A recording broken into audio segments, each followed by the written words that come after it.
आघात असे स्वामी चरित्राचा थांगपत्ता नाही लागत महाराज. गंगेचं जल आहे महाराज, गंगेचं जल, गंगेचं पाणी. किती पाणी असतं? भरपूर पाणी असतं गंगेमध्ये. परंतु घोडभर जर आपण पिलो गंगेचं पाणी, घोडभर,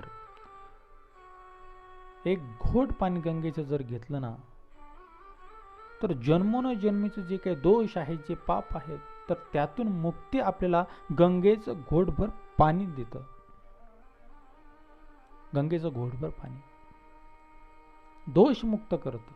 अनेक जन्मांच्या दुःखातून, अनेक जन्माच्या दोषांमधून, अनेक जन्माच्या पापांपासून गंगेचं घोटभर पाणी आपल्याला जर मुक्त करत असेल, तर स्वामींची एक कथा महाराज, स्वामींची एक कथा, जरी तुम्ही संपूर्ण स्वामी चरित्र नाही वाचू शकाल, स्वामींची कथा पूर्ण तुम्हाला नसेल माहिती, परंतु एक कथा जर वाचली ना, तर जीवनाचं कल्याण होतं महाराज. फक्त भाव ठेवा शुद्ध, शंकररावांसारखा इमानदारीने, इमानीद्वारे केलाय संकल्प स्वामींच्या भक्तीचा, तर तडीपार न्या शेवटच्या श्वासापर्यंत श्री स्वामी समर्थ. नाम मंत्र टळता कामा नये, टळला नाही पाहिजे.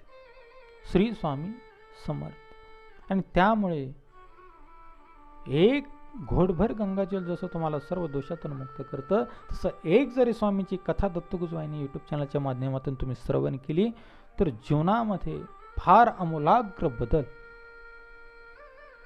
झाल्याशिवाय राहणार नाही.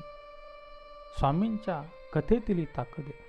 आणि म्हणून स्वामी कथा श्रवणात आदर धरा, दुर्लक्ष करू नका. स्वामींच्या कथेचा आदर धरा. स्वामींच्या कथेमध्ये